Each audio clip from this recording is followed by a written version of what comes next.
ప్రార్థన. మహోన్నతమైన దేవ, సర్వోన్నతమైన తండ్రి, సర్వశక్తిమంతుడా, నిన్న నేడు మార్పులేని మా మంచి యేసయ్య, నీకు వందనములు ప్రభువా.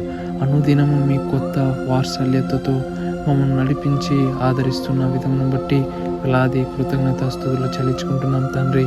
మరొక రోజున ఈ ఉదయకాలపు సమయంన మొదటిగా మీకు ప్రార్థించుకొని ఎందరైతే వారి పనులు ప్రారంభించాలని ఈ ప్రార్థనలో ఏకీభవించి ప్రార్థిస్తున్నారో ప్రతి ఒక్కరిని మీరు జ్ఞాపకం చేసుకోండి తండ్రి. అందుని బట్టి వందనములు ప్రభువా. అయ్యా, ఎందరైతే ఒంటరితనంలో వారిలో వారు కృంగిపోతున్నారో, ఎవరికి చెప్పుకోలేని స్థితుల మధ్య కన్నీరు విడిచుచున్నారో ప్రభువా, రహస్యమందు చూచుచున్న తండ్రి, మీరు వారి ప్రార్థన విని వారి ప్రార్థనకు ప్రతిఫలం ఇస్తారు ప్రభువా. నమ్ముచున్నాం తండ్రి. ఎందరైతే అవమానాల గుండా ఉంటున్నారో, ఎక్కడైతే పడిపోయిన స్థితిలో ఉన్నారో అక్కడే మీరు నిలబెట్టే దేవుడు అయి ఉంటున్నారు ప్రభువా. అందుని బట్టి వందనాలు తండ్రి.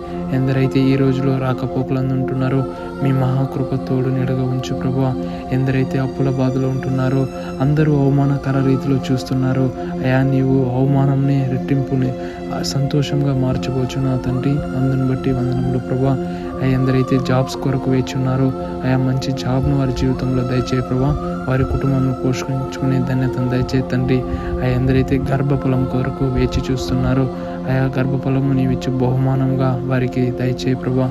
ఈరోజు అంతట్లో మీరు నడిపించి తండ్రి, ఆశీర్వదించి ప్రభువా. నీ ఆలోచన చెప్పిన ప్రతి ఒక్కరిని ఆదరించి నడిపిస్తారని ప్రభును రక్షకుడైన యేసయ్య అతి పరిశుద్ధమైన నామం పేరట అడిగి ప్రార్థించి వేడుకుంటున్నాం పరమ తండ్రి. ఆమేన్.